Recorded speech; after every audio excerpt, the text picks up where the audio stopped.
if you picked this year to skip San Diego Comic-Con, you are very smart. Let's get into this. First of all, hot and humid for the first time in years. It was pretty bad in San Diego.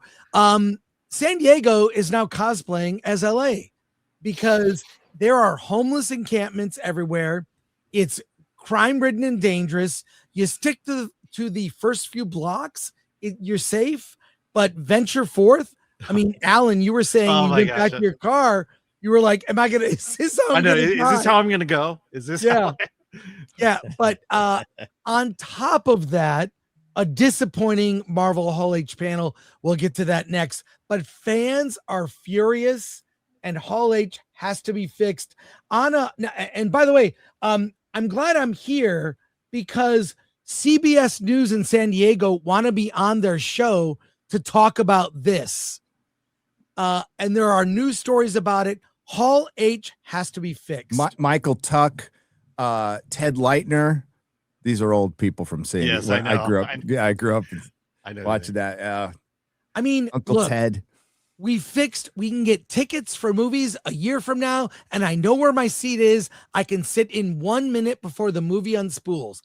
Somehow Hall H has made it a physical challenge or a gauntlet to go through to do this. And randomly, Alan and I, we thought we'd do a fun stream of what's happening outside the con. It'd be fun. And then we stumbled on this. I'm just going to show a little bit of this. Chris, question before you start. Has San Diego Comic-Con made a statement about this yet? There was a press we have that. Okay, so you got it. Okay, good. Yeah, but the new CBS News in San Diego wanted me on, but I'm giving them the rights to the footage because I want to get the word out. Here we go. Just a little bit. I've yelled a lot today. I'll try, all right? So my name is Matt, I'm part of the front of house staff. I'm not speaking for Comic-Con. I am explaining to you what I do and what I know and what we've seen and what I've actually walked through and seen in the room. My job is to facilitate the movement from this line into that room, and I partner with those people. I don't have anything to do with the wristbands. I don't have anything to do with any of those. I can't answer any of those questions. I can tell you that all of our seats are full. I personally walk the room. There's not gaps in the middle. This is around 2:30 in the afternoon.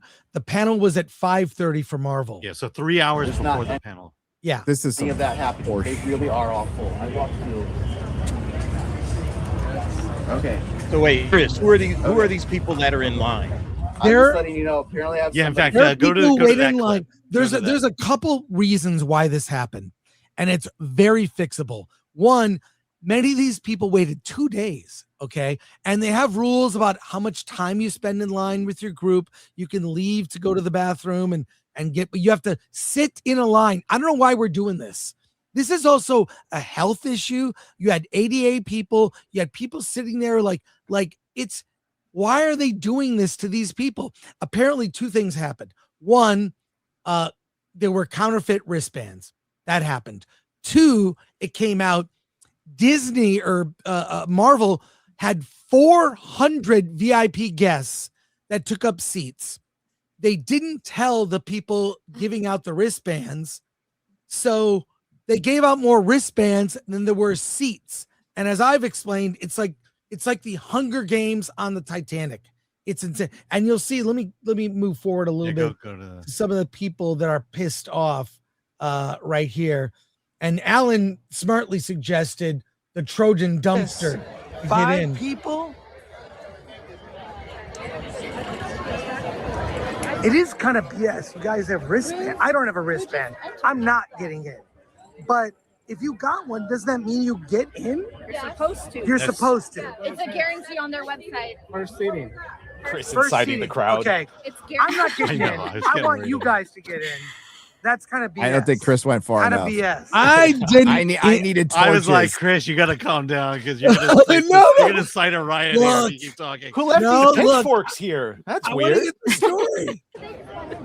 Is this a group? So that was, those people walking over are part of the ADA. Do you know what that is? People with disabilities going in. And I'm thinking they've expanded what ADA means? Yeah. Right. Yeah. They've expanded that. So these people are rightfully pissed. And so I have agoraphobia. That counts as an ADA. Can I get into the crowded place?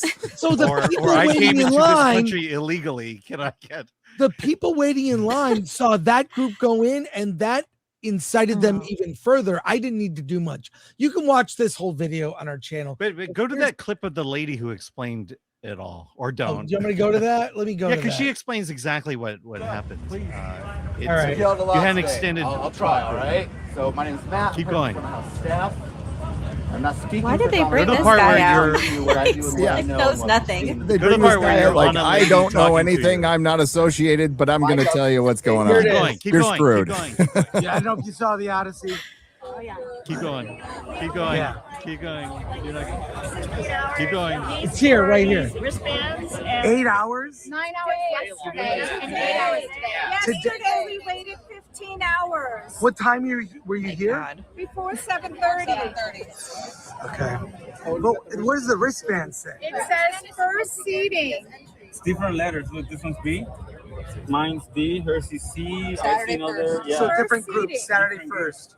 But it doesn't matter. You're supposed to get in. I'll tell you what the website says. It says these wristbands give you flexibility to plan your experience, or you can return in the morning for general seating and still know that you have a spot waiting for you. Yeah. I do. I've got it underlined. I got it screenshot. Okay. So Comic-Con. Did they pay for these? Yes. Yeah, what? Okay. No. They stood in line the 2 days. Day one, they stood in line for 8 hours to get those wristbands. Okay. So Day they paid for them two- in time. Yeah. Okay. Yeah, but they paid for the badges, obviously, as everyone does. So But that's 2 days of not doing convention stuff. Right. To be in line. And then here's Comic-Con. They do a thing where they do a feedback panel every year on Sunday. Feedback. How can we make the con better? Here's some of the comments from that. Earlier, we think there were 3 or 4 things that contributed to the issues you experienced on Saturday. And we're going to work on those and make sure they're fixed next year. Oh. Wow, that's comforting. There were less wristbands ordered than there were seats in the building. In Hall H. So we're still, somebody had said something about they saw somebody with a stack of counterfeit wristbands that went to somebody. It would be good to know who that person was that it went to, whether it was security, whether it was staff, because that will help us. Right now, we haven't seen any. I'm not saying it didn't occur, but we can't do anything if we don't have that. But the amount of wristbands we order is less than the capacity of the room.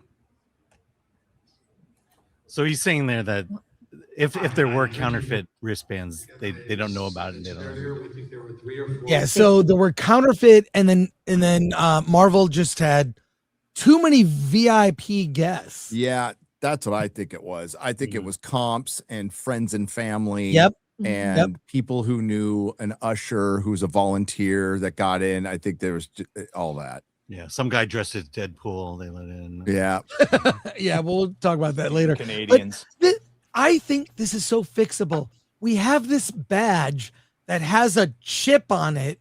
You have to tap in and tap out so they know the numbers. And by the way, this year, something was going on. It was more crowded every single day on the floor than we were there. Alan, it was impossible for us to move around. I mean, it was bad in certain spots. We had to we can't go that way. It was awful, overcrowded. This is so, like I say, the movies, I'm not being paid by AMC. I love the app. I can cancel a movie 5 minutes before. I can book a ticket and have a reserved seat. How is this not? Okay, maybe not a seat, but a section. You're sitting in Hall H, section 2 or whatever it is.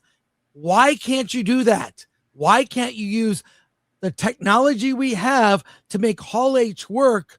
Because you remember, Gary, it was 2007. That was the year that Twilight was at Comic-Con. Ruined everything. That was a year that a woman was killed crossing the street. She was running. Why? She was running to get into Hall H line, and she was killed in a car accident. Oh. something else is bad is going to happen if this is not fixed. I mean, how would you do it, Gary? You do events, RSVPs. I think you put up the money because they have it. I don't know. Supposedly they got rid of their nonprofit status a couple of 3 years ago. So they are now for profit. So they have plenty of money to number those seats, like you said, like a theater. And and you can make it part of your badge chip. And you know what? Make them pay a little extra. You know, if you want Hall H, $100, $150, people will pay it. You'll profit from it, and it avoids this. But it's and that way you can weed out all the, and believe me, this is what happened. This is how I've gotten in the past. Is I knew somebody's like, come on in, you know, like that's how it happens. Yeah. And this could easily be controlled, but there's not a lot of people running Comic-Con. It's like a dozen people, so it's not surprising. And then for your overcrowding, you know, they need to expand the convention center. They've needed to do that for 20 years. But they've talked about like Petco Park, and obviously you couldn't do that. But Marvel's really responsible partially for this. It was failings with Comic-Con. Marvel's partially responsible. Why didn't they, you know, admit, hey, we overbooked with our VIPs. We had a big group here. We're going to release everything that we showed everyone in Hall H as a way to make good. No statement. I feel like Marvel needs to make a statement. And now there's stories, the bleak failures of the 2026 Hall H scandal. Now it's reached that point. Sorry, Alan, I interrupted you. Yeah, no, I was just going to say about Petco Park. I mean, that's what Disney did with D23, rather than, you know, because the same problems were occurring at D23 when they had their big panels. And so they moved everything to the Honda Center. And so now everybody can join. And I'd say it's less special, but everyone can now partake in it. Petco Park, I mean, it's literally across the street. You could fill that place up and do it all there. Well, you could fill up a anyone section. Can go. The problem with that, though, is bootlegging, people filming off of the big screen. It's very public. I mean, that's the downside is you can't play anything exclusive at that point. But if your point is you want to see all the stars and the celebrities and all the cool announcements live, Petco Park is a perfect place for it. And honestly, you can sell drinks. I just don't like that elitism of Hollywood creeping into San Diego, where if you can't get past that velvet rope of Hall H and into the hall, you can't see what was shown. And I think they have to do something radical, because I think there are also safety issues, as we pointed out. So, yeah, I mean, as far as like filming stuff at Petco, let him film it. It's marketing. Yeah. My God, it's not going to be a good version of it. Like, and you could take it down if you want after a couple of days, but like, who gives a crap? Just film it. Like, people are going to eventually see it, and it's going to create hype for your thing if you really believe in it. You know, that Doomsday trailer that they showed, I watched it, and it's a better trailer than the one they released on Monday. Yeah, not going to say it's great, but it's a better trailer. These are Comic-Con problems for sure. These are, you know, first world problems. But with Hall H, I mean, I just gave up on it for many, many years, Chris. When you helped me get in the Hall H, that was the first time I had been there in years, because I just like, I don't care. You know, I'll see everything eventually anyway, and I'll just go enjoy the con. But yeah, they really effed up on this one. They've got egg on their face right now, and I haven't seen any response that I think is good for any of this. Marvel should say something, but Comic-Con should be out there going, hey, we're sorry, we messed up, and we're, you know, the people who had the badges, we're going to refund you some money, because 8 hours of your time, or as Alan pointed out, 2 days of your time missing con, you know. And also, I would warn people, like, don't wait in line for 15 hours for something, you know, like it's not worth it. It's not worth it. I mean, it's just a movie. Yeah. Frankly, I do remember as a kid in the 80s waiting in line for tickets to concerts. And honestly, it was kind of fun because you meet other fans and whatnot. But I think we're beyond that age now. we're beyond that age of, I don't mean age like my age, which is ancient, older than you, Gary, but I mean, like, we have the technology to fix this. Why not do that? The waiting in line age is coming to an end. Yeah. I mean, I waited 6 hours to see like you. the Bronze Age. Thank you, Chris. All right, good. Here's the biggest thing is expectations, because these people, when they stood in line the day before to get those badges or those wristbands, their expectation was they were going to get in, and that is the worst thing you could do, is to waste that kind of time, make a promise and then not fulfill that promise. Yep. And they have, Comic-Con has to come in big time to make up for that, because that's just a sour note on that part if they don't. No, they can't act like we're Comic-Con. So what? What are you going to do? It happens. Sorry. It happens. We'll look into it and take care of it next year. It's like, whoa, dude. Yeah. Yeah, that's what he said.